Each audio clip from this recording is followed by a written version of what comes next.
రోజు మనం ఇల్లంతా అలంకరించుకొని మామిడి తోరణాలు కంపల్సరీ కట్టుకుంటాం. అంటే ఏ పండగైనా మనం మామిడి తోరణాలు కట్టేది చాలా సంప్రదాయం భరితమైన ఒక విషయం. మామిడి ఆకులు ఇవన్నీ మనం ఎందుకో ఈ పెళ్ళిళ్ళల్లో కావచ్చు, ఎక్కడైనా మీరు చూడండి, మామిడి ఆకులు కట్టడం, మామిడితో అలంకరించటం ద్వారాలని, ఇవన్నీ ఎందుకు చేస్తారంటే మామిడికాయలు ఆకులు తీసిన ఒక వారం 10 రోజులైనప్పటికీ అందులో నుండి మనకి ఆక్సిజన్ రిలీజ్ అవుతూనే ఉంటుందంట.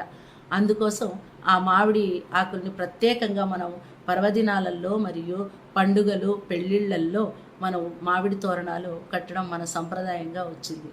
ఇదండి మన ప్రతి ఒక్క పండుగ వెనుక ఉన్న ఒక సైన్స్. మనం కరెక్ట్గా పిల్లలకి ఇలా చెబితే నిజంగా అందరూ పండుగలు చక్కగా జరుపుకుంటారండి. థ్యాంక్ యూ వెరీ మచ్ అండి.